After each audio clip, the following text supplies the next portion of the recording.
నా సహోదరులారా, మీరు కేవలము మంచివారును సమస్త జ్ఞాన సంపూర్ణులను ఒకరికి ఒకరు బుద్ధి చెప్ప సమర్థులై ఉన్నారని నా మట్టుకు నేనును మిమ్ములను గూర్చి రూఢిగా నమ్ముచున్నాను. చిన్న ప్రార్థన చేసుకుందాం.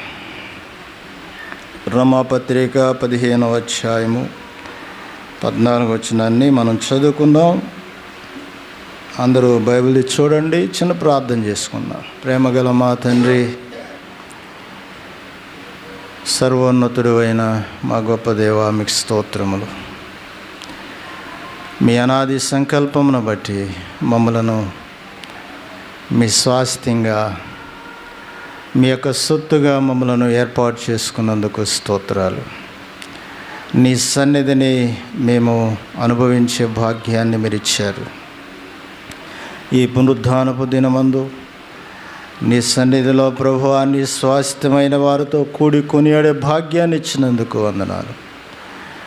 చదవబడిన ఈ లేఖన భాగాన్ని బట్టి వందనాలు. నీ వాక్యమును మేము మరింత లోతుగా ధ్యానం చేసి బలపడటానికి మమ్మలను దర్శించండి. యేసుక్రీస్తు నామమున అడిగి వేడుకొనుచున్నాము తండ్రి, ఆమేన్.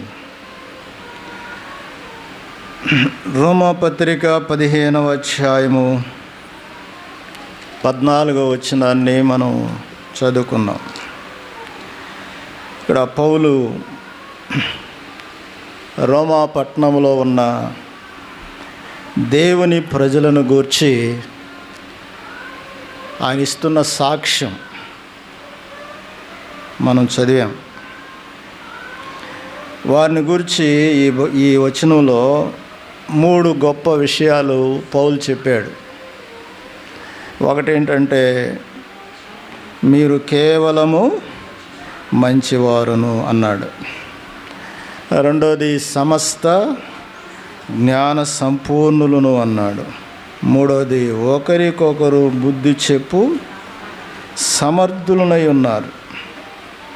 ప్రియులారా, పౌలు ఆ దేవుని ప్రజలను చూసినప్పుడు ఈ 3 క్వాలిటీస్ వారిలో కనబడ్డాయి.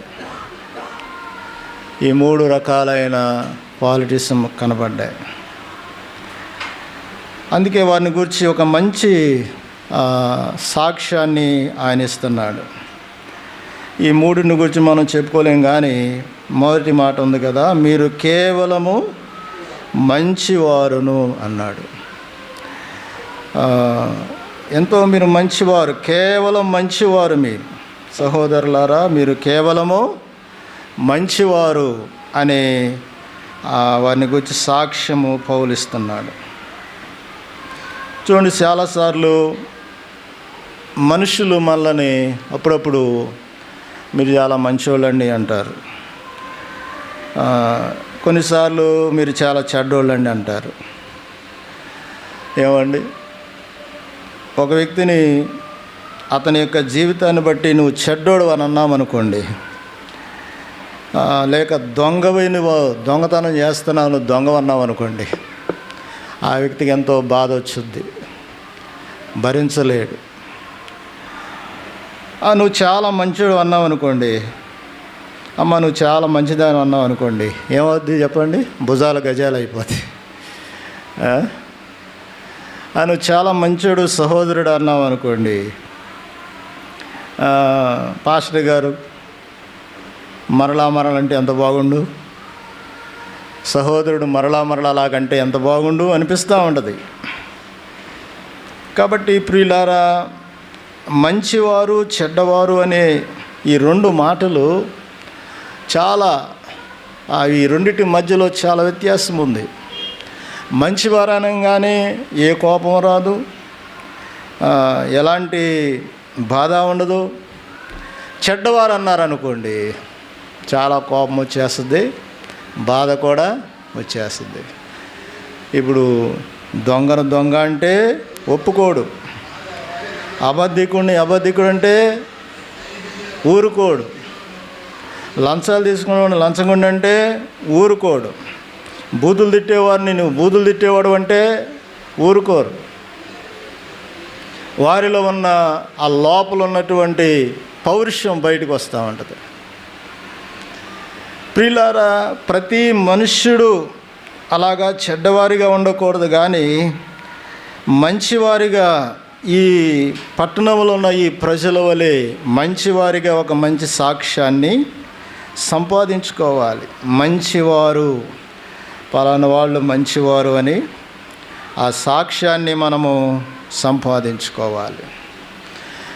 ఒక ధనవంతుడు ప్రభు దగ్గరికి వచ్చి, మత్తయి సువార్త 19వ అధ్యాయము 16-17 వచనాల్లో ఏముంటుందంటే, ఒక ధనవంతుడు ప్రభు దగ్గరికి వచ్చి అడుగుతాడు, ఇదిగో ఒకడు ఆయన యొద్దకు వచ్చి, బోధకుడా, నిత్య జీవమును పొందుటకు నేనే మంచి కార్యము చేయవలనని ఆయనను అడిగాను. అందుకు ఆయన, మంచి కార్యమును గూర్చి నన్నెందుకు అడుగుచున్నావు? మంచివాడు ఒక్కడే, మంచివాడు ఒక్కడే. మంచి కార్యమును గురించి నన్ను ఎందుకు అడుగుచున్నావు? మంచివాడు ఒక్కడే. ప్రియులారా, ఆ వచ్చిన ఆయన మంచోడు కాదు, చెప్పిన ఆయన మంచోడు. అందుకే ప్రభు అంటున్నాడు, మంచివాడు ఒక్కడే. కాబట్టి నువ్వు నిత్య జీవంలో ప్రవేశించాలంటే ఆ మంచివాడు ఒక్కడే, ఆ ఒక్క మంచివాడు అయినటువంటి ఆయన మాట వింటే నువ్వు ప్రవేశిస్తావన్నట్టుగా ప్రభు మంచివాడు ఒక్కడే. లోకంలో, ప్రపంచంలో ప్రియులారా, మంచివాడు ఒక్కడే, ఆయనే మన ప్రభు అయిన యేసుక్రీస్తు. ఇర్మియా గ్రంథం 33వ అధ్యాయంలో 10-11 వచనాల్లో మనం చూస్తే, అక్కడ ఒక మందిరములో, దేవుని నివాస స్థలములో అక్కడ ఒక స్వరము వినబడుతుంది. యెహోవా ఎలాగూ సెలవిచ్చున్నాడు, ఇది పాడైపోయిను, దీనిలో నరులు లేరు, నివాసులు లేరు, జంతువులు లేవు అని మీరు చెప్పు. ఈ స్థలములోనే మనుషులైనను నివాసులైనను జంతువులైనను లేక పాడైపోయిన యోధా పట్టణములోని యెరూషలేము వీధుల్లోని సంతోష స్వరము, ఆనంద శబ్దమును, పెండ్లి కుమార్తె స్వరమును, యెహోవా మంచివాడు, ఆయన కృప నిరంతరముండును. అక్కడ మనుషులు లేరు, నివాసాలు పాడైపోయాయి, మనుషులు పాడైపోయారు, స్థలాలు పాడైపోయాయి. అలాంటి స్థలములో నుండి ఒక గొప్ప స్వరం వినబడుతుంది, యెహోవా మంచివాడు, ఆయన కృప నిరంతరము ఉండును. కాబట్టి మన ప్రభు మంచివాడు. మన దేవుడు ఎలాంటి వాడు? అప్పుడప్పుడు దేవుని ఎరగనోళ్ళు కూడా అంటారు కదా, ఏమంటారు?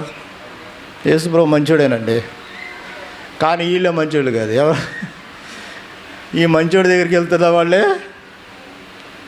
ఈ మంచి ప్రభు దగ్గరికి వెళ్తున్న వాళ్ళే మంచోడు కాదు అంటారు. యేసు ప్రభు మంచోడే అంటారు. కాబట్టి ప్రియమైన దేవుని బిడ్డలారా, దేవుడు ఒక్కడే మంచివాడు. అయితే ఆయనే మంచివాడు కాబట్టి అనేకులను మంచివారిగా చేసేది కూడా ఆయనే. ఆయనే మనుషులందరినీ మంచివారిగా చేస్తాడు. చెడ్డవారిని మంచివారిగా చేసేది ప్రభు ఒక్కడే, ఆయన తప్ప ఎవరి వల్ల కాదు. మనుషులు చెడ్డవారిని మంచివారిగా చేయలేరు. ఏమండి, ఎన్ని ప్రయత్నాలు చేసినా వారి వల్ల కానే కాదు. మంచివాడైనటువంటి దేవుడే ఒక వ్యక్తిని మంచి వ్యక్తిగా, మంచివారిగా చేయగలిగిన వాడు.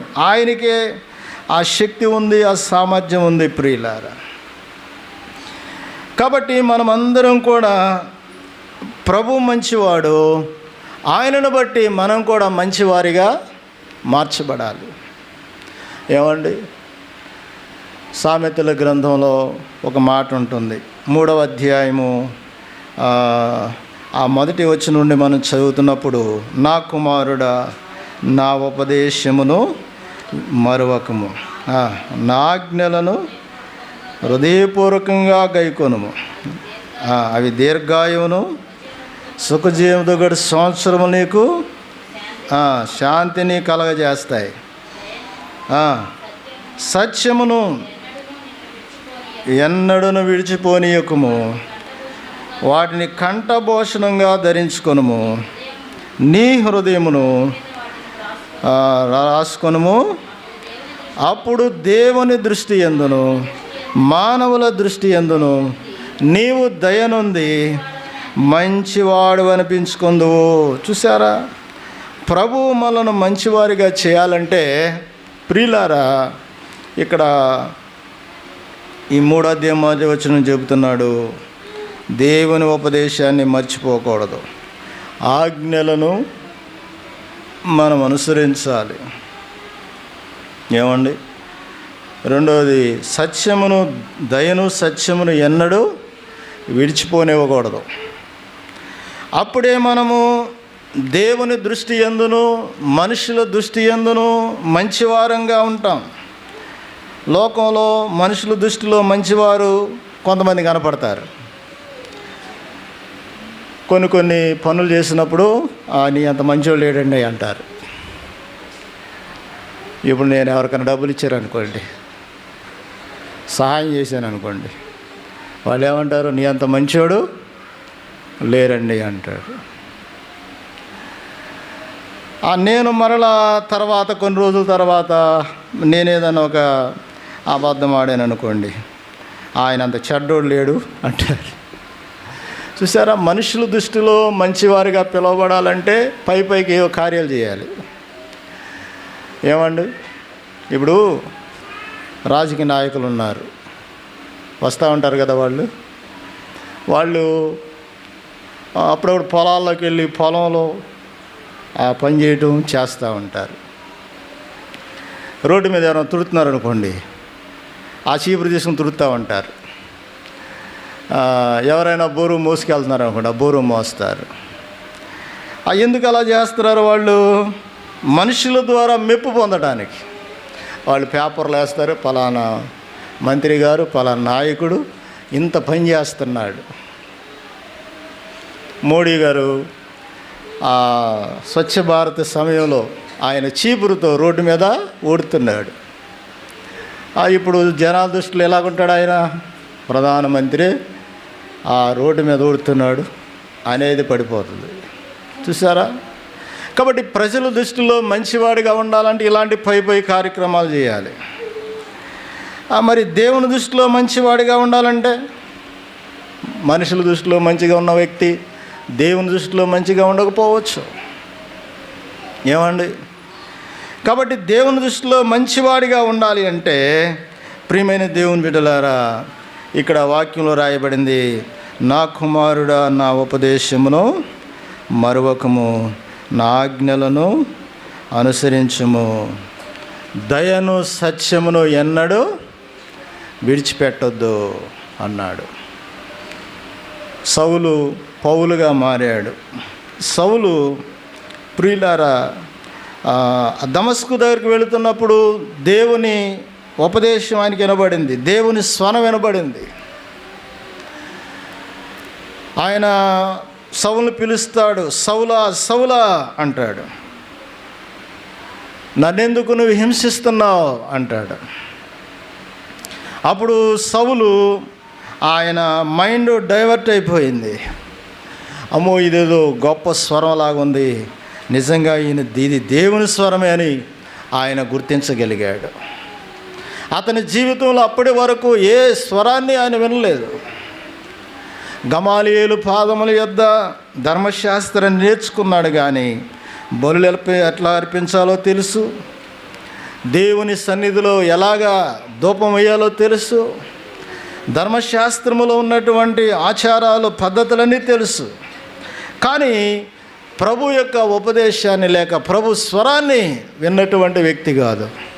ఎప్పుడైతే ప్రభు స్వరాన్ని విన్నాడో, సౌలా సౌలా నీవు నన్ను ఎందుకు హింసిస్తున్నావని ఎప్పుడైతే స్వరాన్ని విన్నాడో, ఆ సమయంలో అతను, ప్రియమైన దేవుని బిడ్డలారా, ఆయన దేవునికి ఏమంటారంటే సరెండర్ అయిపోయాడు. ఎన్కౌంటర్ చేశాడు దేవుడు ఆయన్ని, సరెండర్ అయిపోయాడు. కాబట్టి ఇప్పుడు అన్నాడు, నేనేం చేయాలి అని అంటే, నువ్వేం చేయాలో నేను చెబుతాను అన్నాడు. ఇక ప్రభు ఆజ్ఞాపిస్తున్నాడు.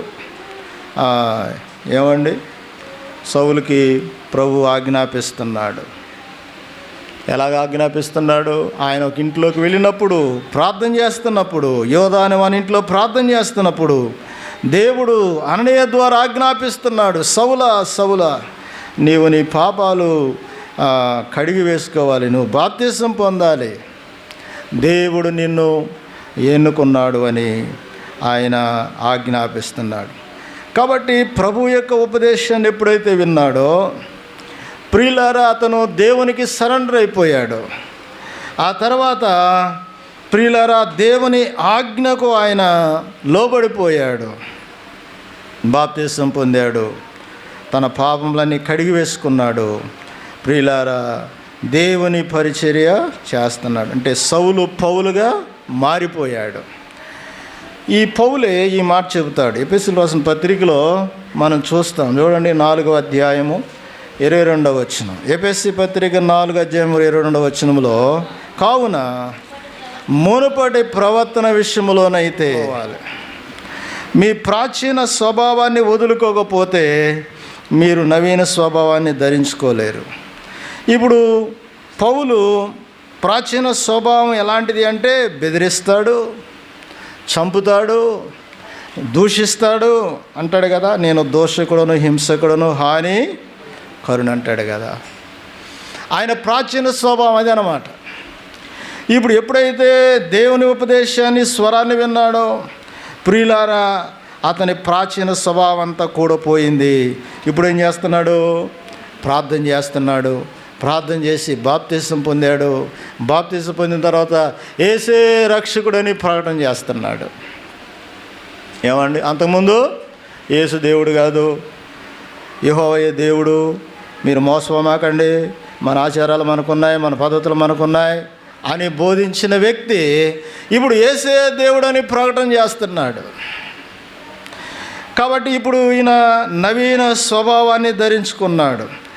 ఏమండి, ప్రాచీన స్వభావం అంటే మునుపటి కాలంలో ఉన్నటువంటి దురాశలన్నీ ప్రియులారా ఆయన వదులుకున్నాడు. ఒక వ్యక్తి మునుపటి ప్రాచీన స్వభావాన్ని వదులుకోకపోతే ఆ మనుష్యుడు నవీన స్వభావాన్ని ధరించుకోలేడు. పౌలు అలాగా నవీన స్వభావాన్ని ధరించుకుంటున్న బట్టి అక్కడ అనేక స్థలాలలో మంచి మనస్సాక్షి కలిగిన వాడు పౌలు మంచి పేరు తెచ్చుకున్నాడు. ఏమండి, యేసు ప్రభు తర్వాత పౌలు ఆయనే గొప్ప శ్రమ అనుభవించి ఆయన భక్తి చేసినట్లుగా చరిత్రలు చెబుతూ ఉన్నాయి. కాబట్టి పౌలు ఒక మంచివాడిగా అయిపోయాడు. ప్రియులారా, ఒక నవీన స్వభావము, దేవుని ఉపదేశమిని, దేవుని ఆజ్ఞ అనుసరించినప్పుడు ప్రియులారా, మనలో దయా సత్యము అనేది ప్రవేశించినప్పుడు, ఈయనలో దయ ప్రవేశించింది, సత్యం ప్రవేశించింది. ఇక ఆయన ఎవరన్నా ఏదైనా అంటున్నారు అనుకోండి, ఆయన బెదిరించట్లేదు, దూషించట్లేదు, ఆయన దయ చూపిస్తున్నాడు. సత్యము ప్రవేశించింది, నిజం పలుకుతున్నాడు. కాబట్టి అనేక స్థలాలలో పౌలు మంచివాడిగా పిలువబడటం మనం చూస్తాం. కనుక ప్రియులారా, మనము ప్రాచీన స్వభావాలను వదిలిపెట్టాలి. ప్రభుని ఎరగకముందు ఎలాంటి అలవాట్లు ఉన్నాయో, ప్రభుని ఎరగకముందు ఎలాంటి ఆచారాలు మనకు ఉన్నాయో, ప్రభుని ఎరగకముందు ఎలాంటి ప్రవర్తన కలిగి జీవించామో ఆ చెడ్డ ప్రవర్తన అంతా మనం వదులుకోవాలి. దేవుని బట్టి వదులుకోవాలి. ఏమండి, ప్రభు యొక్క ఉపదేశాన్ని బట్టి వదులుకోవాలి, ప్రభు యొక్క ఆజ్ఞను బట్టి వదులుకోవాలి. ప్రభువును బట్టి ఆ చెడ్డదంతా వదులుకున్నప్పుడు మనము మంచివారిగా పిలువబడతాం. ఇప్పుడు గొంగళ పురుగు ఉంటుంది చూసారా? గొంగళ పురుగు తెలుసు కదా మీకు అందరికీ. ఆ గొంగళ పురుగు, అది గొంగళ పురుగుగా ఉన్నంతకాలం దానివల్ల అంత నష్టమా కాదా? మన మీద, చేతి మీద పడినా దురద వచ్చేస్తుంది, చెట్ల మీద ఆకులన్నీ తినేసేస్తుంది, పూలని తినేసేస్తుంది. ఆ చెట్లు వాడిపోతూ ఉంటాయి. ఫలమేమో మొలక చెట్టు గొంగళ పురుగు పట్టినాయి అనుకోండి, మొలకాయలు కాస్తాయా? కాయు. కాబట్టి ఈ గొంగళ పురుగు ఒకనాడు ప్రియులారా ఒక గూడు కట్టుకొని అది ఒక చీతాకు ఒక చిలుకలాగా బయటకు వస్తుంది. ఇప్పుడు ఇది గొంగళ పురుగు అని పిలవడానికి అవకాశం లేదు దాన్ని. ఎందుకంటే దానికి 2 రెక్కలు వచ్చాయి, రంగురంగులుగా కనపడుతుంది. ప్రతి వ్యక్తి కూడా దాన్ని పట్టుకోవడానికి ఆశపడతాడు. ఇప్పుడు దాని తీరు కూడా మారిపోతుంది, దాని రూపం మారిపోయింది, దాని తీరు కూడా మారిపోతుంది. అంటే అది ఏం చేస్తుందంటే పువ్వుల మీదకి వెళ్ళి మకరందాన్ని పీల్చుకోవటం వల్ల ఆ పువ్వుల్లో నుంచి ఫలాలు ఫలిస్తూ ఉంటాయి అన్నమాట. కాబట్టి ఇప్పుడు అది చెట్లకు మేలు చేస్తుంది, దానివల్ల చెట్లకు మేలు జరుగుతుంది, చేతాకు ఒక చిలుక వలన. ప్రియులారా, ఇప్పుడు దాన్ని అందరూ మంచిది మంచిది మంచిది అంటారు. చేతకోకల్ని ఎవరైనా చెడ్డదంటారా? చెప్పండి. ఎవరు కూడా చెడ్డదనరు. మరి గొంగళ పురుగు ఇది చెడ్డది అంటారు. ఇది నాశనం చేసేటువంటిది, చెట్లను నాశనం చేస్తుంది. దీనివల్ల మనుషులు కూడా నష్టమే. దాని బొచ్చు కనుక అంటుకుందంటే దురద వచ్చేసి బొబ్బలు వచ్చేసేస్తాయి.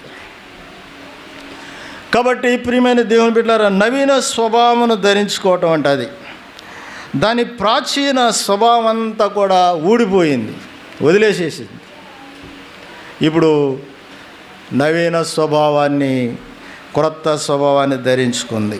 గొంగళ పురుగు మారి చేతకు ఒక చిలుకలాగా మారిపోయింది. కాబట్టి దాన్ని అందరూ మెచ్చుకుంటూ ఉంటారు ప్రియులారా. కాబట్టి ప్రతి మనుష్యుడు ప్రియులారా దేవునిని బట్టి మంచివారిగా మారాలి. ఎందుకంటే ప్రభువు మంచివాడు. మన పాత స్థితిగతులన్నీ కూడా వదులుకోవాలి. చాలామంది ఎంతకాలం చూసినా, ఎంతకాలం భక్తి చేసినా వారి ప్రాచీన స్వభావాన్ని వదులుకోరు. ఏమండి, పొద్దున ఒక ఆయన, నేను వాకింగ్కి వెళ్తే ఒక అతను కలిశాడు. అతను ప్రార్థనకి వెళ్తాడు. అతను చెబుతున్నాడు, మావిడి చచ్చిపోయి 3 సంవత్సరాలు అయిపోయిందండి అన్నాడు. నిన్నటికి 3 సంవత్సరాలు అయిపోయిందండి అన్నాడు. నేను 2 రోజులు డ్యూటీకి వెళ్ళలేదు అన్నాడు అని ఆయన చెప్తాడు. ఏదో ప్రార్థన పెడదాం అనుకున్నాం కానండి, వద్దనుకున్నాము అన్నాడు. ఎందుకు అంటే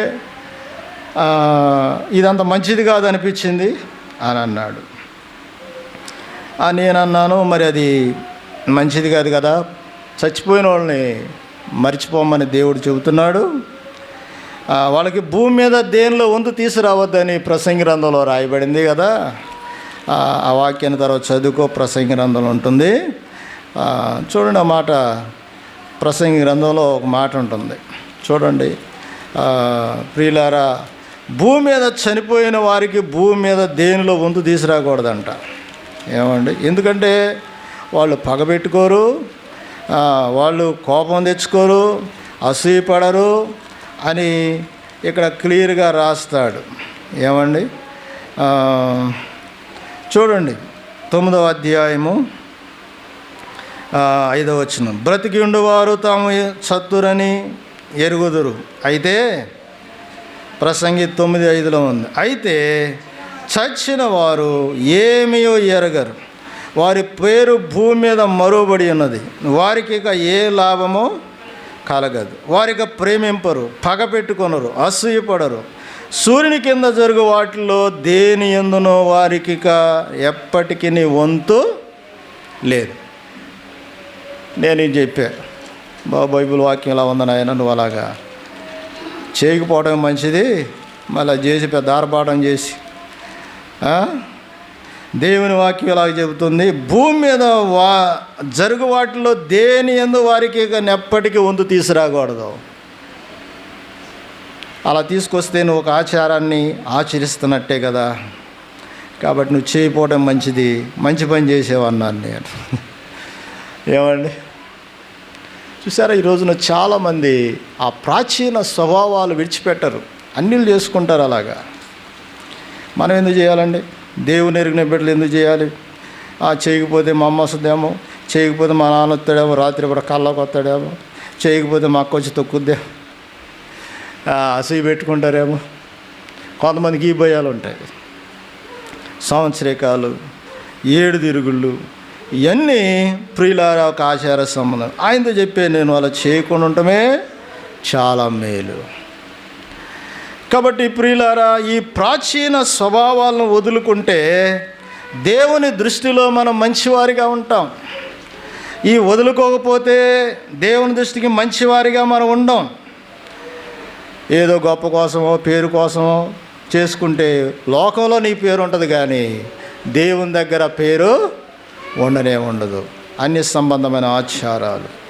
ప్రియులారా, ప్రాచీన స్వభావాన్ని మనము వదులుకోవాలి. అలా వదులుకుంటేనే మనము దేవుని దృష్టిలో మంచివారిగా ఉంటాం ప్రియులారా. కనుక మంచివారికి దేవుడు ఏం చేస్తాడంటే 2-3 విషయాలు మనం చెప్పుకొని ముగించుకుందాం. చూడండి, మంచివారికి దేవుని దృష్టిలో మంచివారికి ఆయన ఏ మేలు చేస్తాడు అంటే 125వ కీర్తన 4వ వచనం చదవండి. 125వ కీర్తన 4వ వచనంలో, ప్రియులారా, మంచివారికి దేవుడు మేలు చేస్తాడంటండి. మంచివారిగా బ్రతికితే దేవుడు మేలు చేస్తాడు. చెడ్డవారిగా బ్రతికితే దేవుడు మేలు చేయడు. బ్రతికినంతకాలము లోకంలో చెడ్డ అలవాట్లతో చెడ్డ జీవితాన్ని జీవిస్తూ ప్రియులారా ఒక మంచి సాక్ష్యం లేకుండా బ్రతుకుతూ ఉంటే దేవుడు ఇలాంటి చెడ్డవారికి ఏ మేలు చేయడు ప్రియులారా. ఆయన ఏ మేలు చేయడు. కనుక దేవుడు మంచివారికే మేలు చేస్తాడు, చెడ్డవారికి ఆయన మేలు చేయడు. ఇప్పుడు లోకంలో మనం ఉన్నామనుకోండి, మన ముఖాలు చూసి వాళ్ళు చెడ్డోళ్ళైనా ఎవరైనా సరే మనం ఏదో ఒకటి చేస్తూ ఉంటాం. ముఖాలు చూసి మనుషులు ఏదో సహాయాలు చేస్తూ ఉంటారు. వాళ్ళు ఎలాంటి వాళ్ళు అనేది గ్రహించకుండా చేస్తారు. కానీ దేవుడు అలా ఒప్పుకోడు. దేవుడు మంచివారికే మేలు చేసేటువంటి వాడు. ఆయన ఏ మేలు చేస్తాడు అంటే ప్రియులారా, ఒక 3-4 విషయాలు మనం చెప్పుకొని ముగించుకుందాం. మొదటిది ప్రియులారా, ప్రసంగి గ్రంథము 7వ అధ్యాయము 26వ వచనాన్ని చదువుదాం. మరణమున కంటే దుఃఖము ఎక్కువ దుఃఖము కలిగించున్నది ఒకటి నాకు కనబడెను. అది వలల వంటిదై ఉరిల వంటి మనస్సును బంధకముల వంటి చేతులను కలిగిన స్త్రీ. ప్రియులారా, ఇక్కడ చదవమ్మా. దేవుని దృష్టికి మంచివారైన వారు దానిని తప్పించుకుంటారు.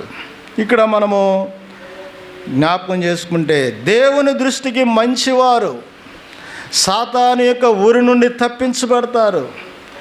సాతాను యొక్క వల నుండి తప్పించబడతారు. సాతానుడు ఊరులు పెడతాడు, సాతానుడు వల వేస్తాడు. బైబిల్ ఉంది కదా, ఎవరిని మిరింగుదునా అని, సింహం వలె ఎవరిని గర్జన సింహంలో ఎవరిని మిరింగుదునా అని తిరుగుచున్నాడని వాక్యంలో ఉంది. కాబట్టి ఇప్పుడు మనం మంచివారంగా, దేవుని దృష్టి మంచివారంగా ఉంటే మొట్టమొదటి జరిగే మేలు ఏంటంటే ప్రియులారా, మనము దుష్టుని యొక్క ఊరుల నుండి తప్పించబడతాం. ఎక్కడి నుండి చెప్పండి? సాతాను ఊరిలో పడిపోయామండి, సాతాను వలలో పడిపోయామండి అంటారు కదా. ఎందుకు పడిపోయావు సాతాను వల్ల అంటే నువ్వు చెడ్డోడివి, చెడ్డ జీవితం ఉంది, అందుకే సాతానుడు వశం చేసుకున్నాడు. ప్రియులారా, లోకంలో మనం అప్పుడప్పుడు చూస్తూ ఉంటాం, పక్షులు పట్టుకునేవాడు బోయేవాడు పక్షులను పట్టుకోవడానికి ఉచ్చులు పెడతాడు. అక్కడ తాడు ఉచ్చులు పెడతాడు. ఆ ఉచ్చులు పెట్టి అక్కడ కొన్ని గింజలు ఇసురుతాడు. ఏ ఒక సజ్జలో సోలో లేకపోతే నూకలో జల్లుతాడు. ఆ పక్షులు అవి తింటాకి వచ్చి ఆ ఉరిల్లో పడిపోతాయి. కాళ్ళు ఆ చిక్కుబడిపోతాయి, ఆ ఉరిలో చిక్కుబడిపోతాయి. అప్పుడు వాడు వచ్చి వాటి నుండి పట్టుకుని తీసుకెళ్ళిపోతాడు. చూసారా? సాతాను కూడా అంతే, మనను ఉరిలో వేసుకోవటానికి ఏదో ఒక ఎరేస్తాడు. ఇప్పుడు ఎలుకలు ఉన్నాయి అనుకోండి, మన ఇళ్ళలో ఎలుకలు వచ్చినాయి అనుకోండి, ఏం చేస్తారు? బోను పెడతారు. బోన్లో ఏం పెడతారు? ఏ టమాటానో ఏ ఉల్లిపాయ పెడతారు. అవి పెట్టకపోతే రావుగాయి, బోన్లోకి చిక్కవు కదా. కాబట్టి ప్రియులారా, సాతానుడు కూడా ఏం చేస్తాడు అంటే మనుషులను పట్టుకోవడానికి ఏదో ఎరేస్తాడు. ఏ ధనాశో, లేకపోతే ఏదో ఒక లాభాపేక్షో, లేకపోతే ఏదో ఒక హెచ్చింపు అనేటువంటి ఆ స్వభావమో, నిన్ను ప్రజలు పోడుకుంటారు నువ్వు ఎలాగ చేయి అనే ఆ స్వభావం, లేకపోతే ఏదో ఒక స్త్రీ ఆశో, ఇలాంటి ఎరలు వేసి అనేక మందిని వాడు ఉరిలో ఉంచుకుంటాడు, ఉరిలో చిక్కించుకుంటాడు. కాబట్టి వాడు ఉరిలోకి పోకుండా ఉండాలంటే ఏం చేయాలి చెప్పండి? దేవుని దృష్టికి మంచివారిగా బ్రతకాలి. దేవుని దృష్టికి మంచివారిగా బ్రతుకుతున్నప్పుడు సాతానుడు అతని ఊరిలోనికి మనము వెళ్లకుండా ఉంటాం. ప్రియులారా, దావీదులాగా చెబుతాడు 124వ కీర్తనలో 6-7 వచనాల్లో మనం చదివితే, మనుష్యులు కూడా సాతానులాగా ప్రవర్తిస్తారంట, వారి నుండి మనం తప్పించబడుతున్నామని చెబుతాడు. 124వ కీర్తన 6-7 వచనాలు చదవండి. వారి పండ్లకు మనలను వేటగా అప్పగింపని యెహోవా స్తుతినందునుగాక. పక్షి తప్పించుకున్నట్లు వేటగాని ఊరిలో నుండి తప్పించుకొని ఉన్నది. దేవుని దృష్టికి మంచివారు ప్రియులారా, సాతానుడు కొంతమంది మనుషులను ఉపయోగించుకొని వారిని పట్టుకోవడానికి ప్రయత్నం చేస్తాడు. కాబట్టి మనం తప్పించబడాలి అంటే, ఆ ఉరిలో పడకుండా ఉండాలి అంటే, పక్షి ఒక్కోసారి తప్పించుకుంటూ ఉంటుంది, బోయేవాడికి దొరక్కోకుండా ఉరిలో పడకుండా తప్పించుకుంటూ ఉంటుంది. అలాగా మనం తప్పించుకోవాలంటే ప్రభు దృష్టికి మనం ఎప్పుడు మంచివారిగానే బ్రతకాలి ప్రియులారా. కాబట్టి దేవుని దృష్టికి మంచివారు ఈ ఊరిలో నుండి తప్పించబడతారు. రెండో మాట, సామెతల గ్రంథం 13:23 ఏముంటుందంటే, ప్రియులారా, మంచి వారికి ఏ మేలు కలుగుద్దంటే, రెండో మేలు ఏంటంటే సామెతల గ్రంథం 13:22 ఉంటుంది, చదవండి. మంచివారు తన పిల్లల పిల్లలను ఆస్తికర్తలుగా చేయను. మంచివాడికి కలిగే మేలు ఏంటంటే తన పిల్లలను ఆస్తికర్తలుగా చేస్తాడు. ఏమండి, అందుకే కదా తాతల ఆస్తి మనవలకు అంటారు. చూసారా? లోకంలో ఏమంటారు? తాతలకున్న ఆస్తి మనవలకి ఎక్కువ అధికారం ఉంటుందంట. కాబట్టి మంచివాడు తన పిల్లలను ఆస్తికర్తలుగా చేస్తాడు, ఆత్మీయంగా ఐశ్వర్యవంతులుగా చేస్తారు. అబ్రహాము ప్రియులారా కుమారుడని ఇస్సాకు, ఇస్సాకు కుమారుడని యాకోబు. ఏమండి, ఆ యాకోబు అబ్రహాముకి తాత అవుతాడు. యాకోబు కొరకు ఎంత గొప్ప ఐశ్వర్యం, భక్తి యొక్క ఐశ్వర్యాన్ని, ఆత్మ సంబంధమైన ఐశ్వర్యాన్ని అప్పగించాడు. అందుకే యాకోబు అంటాడు కదా, మా తండ్రి అయిన అబ్రహాము ఇస్సాకుల దేవా అంటాడు దేవుని ప్రార్థన చేసేటప్పుడు. ఈయన ఎక్కడ నేర్చుకున్నాడు అంటే ఆ తాత దగ్గర నేర్చుకున్నాడు. మన భక్తి జీవితము ప్రియమైన దేవుని బిడ్డలారా మనతోనే అంతమైపోకూడదు, మన ఆస్తి మనతోనే నాశనం అయిపోకూడదు. ఇప్పుడు మనకు ఆస్తి ఉందనుకోండి, పొలాలు స్థలాలు ఉన్నాయి అనుకోండి, మనతోనే అంతమైపోకూడదు. అవి మన పిల్లలు తినాలి. కొంతమంది వ్యర్థమైన చెడ్డ అలవాట్లకు లోబడిపోయి ఉన్నదంతా పాడు చేసి ఏమీ లేకుండా చేస్తారు. ఒక ఆయన నిడుమూల్లో ఉన్నాడు. ఆయన చెబుతాడు, నాకు లంకాదొడ్డిలో 3 ఎకరాల పొలం ఉండేదండి. నేను దానిని ఈ చెడ్డ అలవాట్లకు లోబడి, పేకాటకు లోబడి, త్రాగుడుకు లోబడి, ఈ బెట్లు కడతారు కదా, ఈ బెట్లకు లోబడి, వీటన్నిటికి లోబడి మొత్తం సర్వనాశనం చేశాను. ఇప్పుడు సిల్లిగా కూడా లేదంటున్నాడు. చూసారా? ఆయనకు ఒక కుమారుడు ఉన్నాడు, ఆ కుమారుడికి ఇంకొక కుమారుడు ఉన్నాడు. ఇప్పుడు వాళ్ళు ఏమంటారు? మా తాత ఏమీ సంపాదించలేదు అని అంటారు కదా. దేవుని దృష్టికి మంచివాడు తన పిల్లలను ఆస్తికర్తలుగా చేస్తాడు. మన సమయం లేదు ప్రియులారా. 3వ మాట చూడండి, సామెతల గ్రంథం 14 అధ్యాయము 14 వచనంలో మనం చదివితే, ప్రియులారా, భక్తి విడిచిన వాని మార్గము వానికే వెక్సమగును, మంచి వానికి స్వభావము వానికి సంతోషాన్ని వేస్తుందంట. సంతోషము మనకు కావాలంటే మనం మంచి స్వభావం కలిగి బ్రతకాలి. కొంతమంది వారి బ్రతుకు మీద వాళ్ళకి విరక్తి కలుగుతూ ఉంటుంది. ఎందుకు పుట్టారు ఈ లోకంలో, చచ్చిపోతే బాగుండు అనుకుంటారు. వాళ్ళ బ్రతుకు వాళ్ళకి అసహ్యమైపోతూ ఉంటుంది. భక్తి విడిచిన వారు అలాంటి ఆలోచనలు ఆలోచిస్తారు.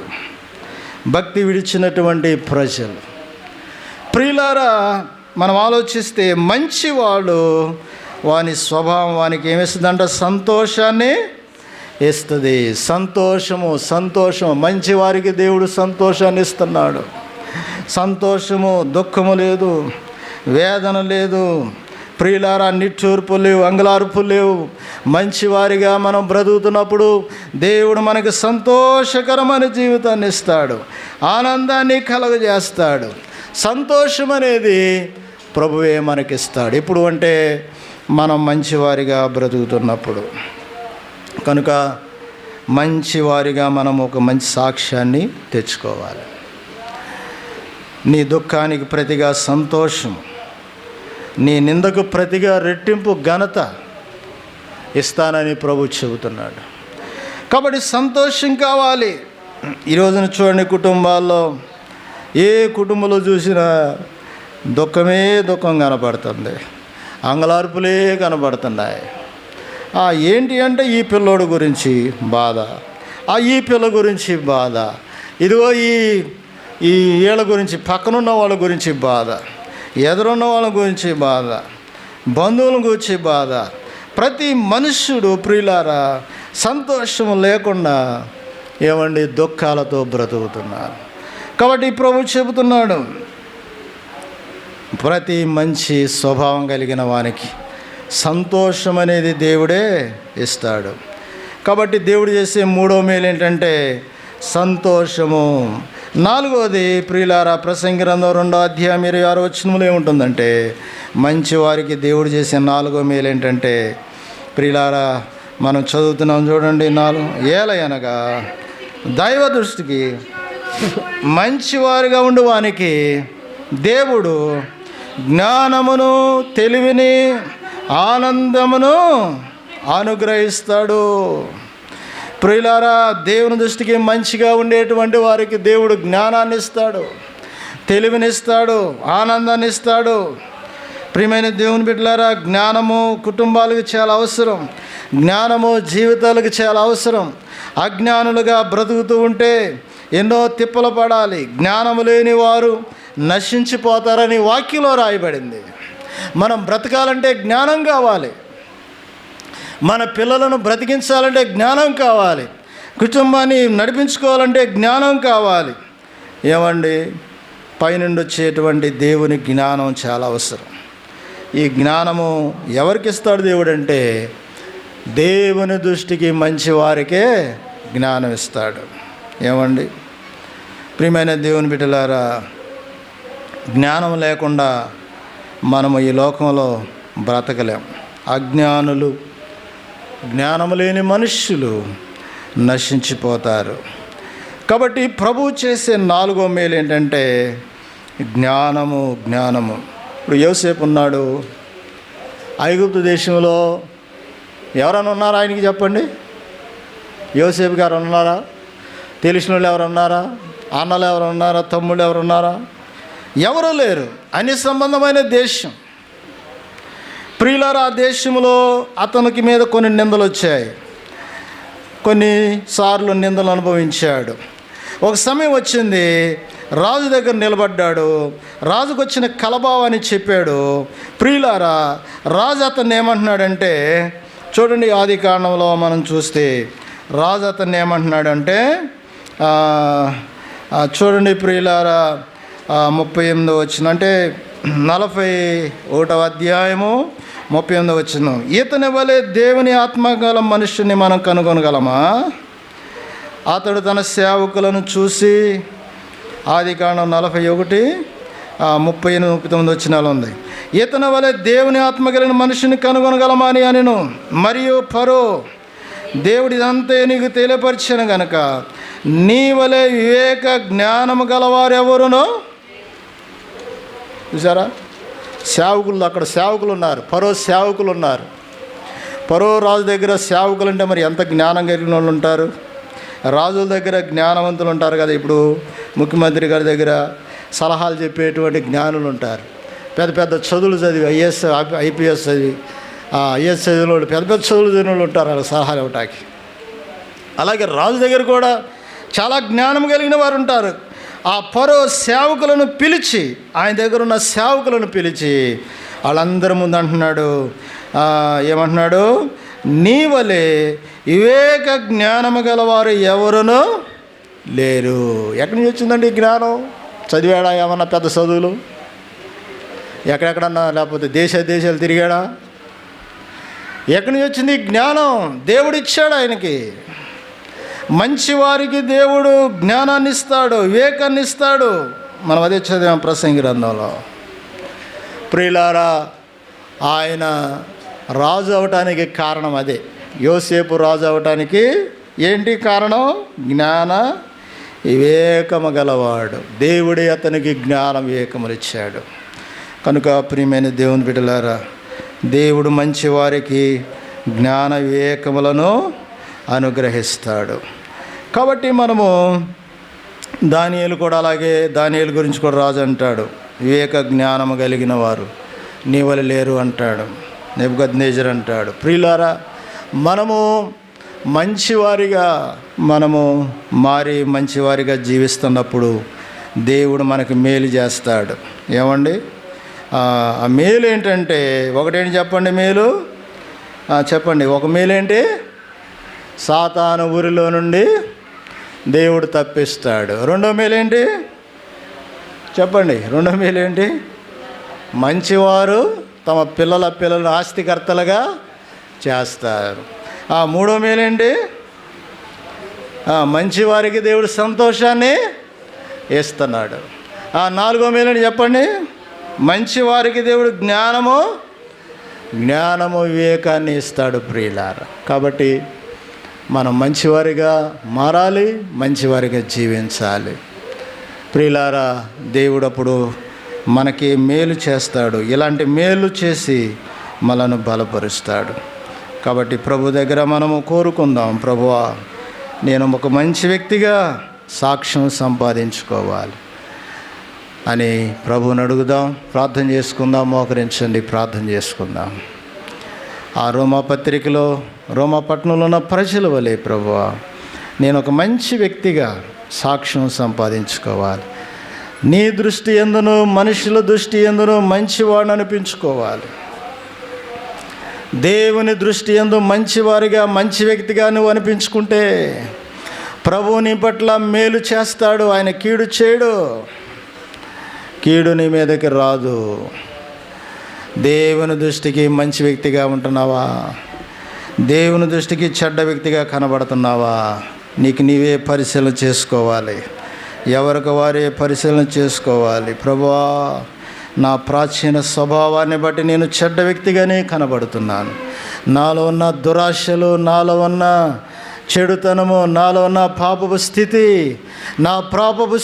నా ప్రాచీన స్వభావం, నా ఆచార సంబంధమైన విధానాలు, ఈ చెడుతనమంతా కూడా ప్రభువా నేను మంచివాడిలాగా మారలేకపోతున్నాను, నాకు సహాయం చేయండి. మంచివారిగా నేను మారాలి ప్రభువా. నీ కల్వరి రక్తము చేత నన్ను కడుగు నాయన. నీ రక్తము చేత నన్ను శుభ్రము చేయండి ప్రభువా. నీ శిలువ రక్తము చేత నన్ను కడిగి ఒక మంచి వ్యక్తిగా చేయి నాయన. నువ్వు మంచివాడవు కదా నాయన. యెహోవా మంచివాడని చెప్పబడుతుందిగా ప్రభువా. మంచివాడవైన నీవు నన్ను కూడా మంచి వ్యక్తిగా చేయి నాయన. మంచివానికే పరలోకం ఉంది, మంచివానికి ఆశీర్వాదం ఉంది, మంచివానికి మేలుంది. చెడ్డవారు నశించిపోతారు, చెడ్డవారు నరకంలోకి పోతారు, చెడ్డవారు శాపాన్ని పొందుతారు. ఈ పగటి కాలపు వేళ ఎవరికి వారే ప్రార్థన చేసుకోండి. ప్రభువా, ఒక మంచి వ్యక్తిని అనే ఒక సాక్ష్యం నేను సంపాదించుకోవాలి. నీ దృష్టిలో నేను మంచి వ్యక్తిగా బ్రతకాలి. ప్రభువా, మమ్మల్ని జ్ఞాపకం చేసుకోండి. సౌలు పౌలుగా మారి మంచి వ్యక్తిగా ఉన్నాడు ప్రభువా. నీ దృష్టికి మంచి వ్యక్తిగా మేము ఉండాలి. గొంగళ పురుగు వలె ప్రాచీన స్వభావం పోవాలి నాయన. ప్రార్థన చేసుకోండి. దేన్ని వదలకుండా పట్టుకుంటున్నావు నీవు. ఆచారాలను పట్టుకుంటున్నావు, సాంప్రదాయాలను పట్టుకుంటున్నావు, పాపపు స్థితిగతులను పట్టుకుంటున్నావు. దేన్ని వదలట్లేదు. నీకే నష్టం. నీ చెడుతనము నిన్ను నాశనం చేస్తుంది. నీకే మేలు కలగదు. ఒకవేళ నీవు మందిరానికి రావచ్చు, ప్రార్థన చేయొచ్చు. నీవు మంచి వ్యక్తిగా మారకపోతే నీకే మేలు కలగదు. ప్రేమగల మా ప్రభువా, పరిశుద్ధుడు అయిన తండ్రి, మీకు స్తోత్రాలు. ఈ పగటి కాలపు వేళ మీరు ఇచ్చిన ఈ మాటలను బట్టి వందనాలు చెల్లిస్తున్నాం. ఆనాడు రోమాపట్నంలో ఉన్నటువంటి నీ బిడ్డలు మంచివారు, కేవలం మిక్కిలి మంచివారని పౌలు సాక్ష్యం ఇచ్చినట్లుగా మేము కూడా ప్రభువా నీ దృష్టికి మంచివారిగా మారాలి, మంచివారిగా జీవించాలి. ప్రభువా నాయన, మనుషుల దయందును నీ దయను మంచివాళ్ళమని పెంచుకోవాలి. నీ ఆజ్ఞలు, నీ ఉపదేశాన్ని మేము లోబడి లోబడి ప్రభువా నీ ఆజ్ఞలను అనుసరిస్తూ దయను సత్యమును కలిగి మంచి వ్యక్తులుగా బ్రతకాలి. ప్రభువా, మాకు సహాయం చేయండి. పౌలు వలె మార్పు చెందాలి, గొంగళ పురుగు వలె మార్పు చెందాలి. ప్రాచీన స్వభావాన్ని వదులుకొని బ్రతకాలి. ప్రతి బిడ్డను మీరు దర్శించండి నాయన. మీరు మంచివారు కాబట్టి మమ్మల్ని అందరినీ కూడా మంచివారిగా చేయాలని ఆశపడుతున్నారు. మంచివారికి మేలు చేయాలని ఆశపడుతున్నారు. ప్రతి ఒక్కరిని దర్శించి బలపరచండి. యేసు నామములో ప్రార్థన చేస్తున్నాము తండ్రి. ఆమేన్.